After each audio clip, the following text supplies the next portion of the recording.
Tout le monde a remarqué une organisation de sécurité inhabituelle pendant les Jeux Olympiques et maintenant lors de la réouverture de Notre-Dame de Paris.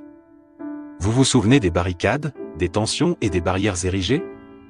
Cette fois-ci, lors de l'ouverture de Notre-Dame, des barricades similaires ont été érigées pour séparer le peuple de l'élite. Cependant, je ne pense pas que ce soit uniquement pour les protéger. Les dirigeants nationaux veulent souvent montrer qu'ils sont aux côtés du peuple. Ils sortent de leur voiture pour parler avec les citoyens, se déplacent en ville au travail sans bloquer les quartiers de Paris ou, lors de leur parcours présidentiel, s'adressent à leur public en direct. Mais pourquoi toutes ces barricades pendant les Jeux Olympiques et la réouverture de Notre-Dame? Peut-être s'agissait-il de rituels ou d'ouverture de portails? Ou fallait-il simplement sécuriser les centres pour que le peuple ne perturbe pas l'énergie de leurs rituels? J'ai essayé d'analyser en m'appuyant sur mes connaissances, et tout ce que je vous dis n'est que mon point de vue personnel. L'élite ne se contente pas seulement de détenir le pouvoir et l'argent, mais contrôle également tout ce qui concerne le peuple. Pourtant, contrairement à ces barrières terrestres, ils ne peuvent pas restreindre notre domaine spirituel. Je vais tenter d'analyser pourquoi cela s'est produit une fois de plus à Paris. Pourquoi assistons-nous à cette mascarade de sécurité pour la deuxième fois dans la capitale? Malgré les barrières terrestres, notre dimension spirituelle reste libre et illimitée. Les pensées et connaissances spirituelles du peuple surpassent largement celles de l'élite.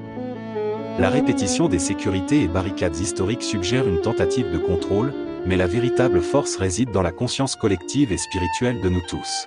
Tout d'abord, Notre-Dame de Paris est très symbolique. Le choix de Notre-Dame est particulièrement significatif. C'est un lieu sacré, emblématique de spiritualité et d'histoire. La cathédrale Notre-Dame de Paris a longtemps été le lieu des réceptions des papes, des mariages royaux et impériaux, ainsi que des sacres et couronnements. Mais aujourd'hui, que représente cet événement? Une réouverture? Un événement politique? Un mariage? Un rituel? À qui s'adresse cette réception et pourquoi? Et pourquoi le 7 décembre? Pourquoi cette précipitation pour rouvrir Notre-Dame, alors que les travaux ne sont même pas terminés? Le 2 décembre 1804, dans la cathédrale Notre-Dame de Paris, Napoléon Bonaparte a orchestré son couronnement. Cet événement historique, marqué par la présence du pape Pie VII. Au cours de cette cérémonie, Napoléon Ier fait impératrice son épouse Joséphine. La réouverture de Notre-Dame, le 7 décembre 2024. La convergence des dates 2 décembre 1804 et 7 décembre 2024 sous le chiffre 9 suggère une récurrence historique, où des énergies puissantes et spirituelles sont à l'œuvre. Deux dates qui totalisent le chiffre 9. En numérologie, c'est l'un des chiffres les plus puissants et spirituels, rappelle étrangement cette époque de transformation et de pouvoir absolu. Il symbolise également l'achèvement de cycles et la préparation de nouveaux commencements. Pouvoir absolu. La réouverture de Notre-Dame le 7 décembre 2024, c'est un acte symbolique qui unit passé et présent. Je pense que la date a été choisie en accord avec la numérologie. La date le 7 décembre 2024 est liée avec la date le 2 décembre 1804. Certains spécialistes ésotériques pensent que la réouverture rapide de Notre-Dame de Paris aurait pu être conçue pour ouvrir un portail énergétique. L'idée d'ouvrir des portails sur Terre pour acquérir de la puissance n'est pas nouvelle. Cet événement marquant a attiré l'attention de nombreux Parisiens et visiteurs du monde entier. Cependant, un détail vestimentaire a particulièrement intrigué tout le monde, les vêtements liturgiques de l'archevêque de Paris portés lors de la cérémonie. Normalement, les vêtements liturgiques des prêtres catholiques se déclinent en 4 couleurs principales, blanc, vert, rouge et violet. Ces couleurs, codifiées par le pape Paul VI en 1969 dans le rite romain, ont chacune une signification symbolique précise. Le blanc représente la pureté et la joie, le vert symbolise l'espérance et la croissance, le rouge évoque la passion et le sang du Christ, et le violet signifie la pénitence et la préparation. Cependant, lors de cette réouverture, les couleurs choisies pour les vêtements de l'archevêque semblaient différentes de celles traditionnelles. Ce choix inhabituel a suscité des discussions et des interrogations parmi les fidèles et les observateurs. Pour comprendre cette énigme, il est intéressant de se pencher sur l'ordre de l'Étoile d'Orient, Order of the Eastern Star. Cet organisme maçonnique a été créé en 1850 à Boston par un franc-maçon américain nommé Robert Morris. Comme dans la liturgie catholique, les couleurs jouent un rôle important dans les rituels de cet ordre, mais leur signification peut varier.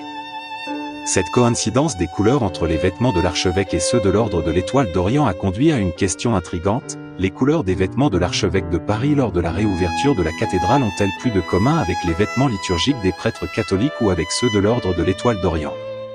Et comme mon analyse, basée sur la prévoyance et l'ésotérisme, je vois les motivations cachées derrière les événements récents. Certains pensent que ce choix pourrait refléter une influence maçonnique, établissant un lien symbolique entre l'Église catholique et cet ordre de l'Étoile. D'autres soutiennent que les couleurs choisies sont simplement une nouvelle interprétation des traditions liturgiques. Quelle que soit la vérité, ce détail vestimentaire a ajouté une dimension mystérieuse à la réouverture de Notre-Dame, invitant chacun à réfléchir sur cette cérémonie.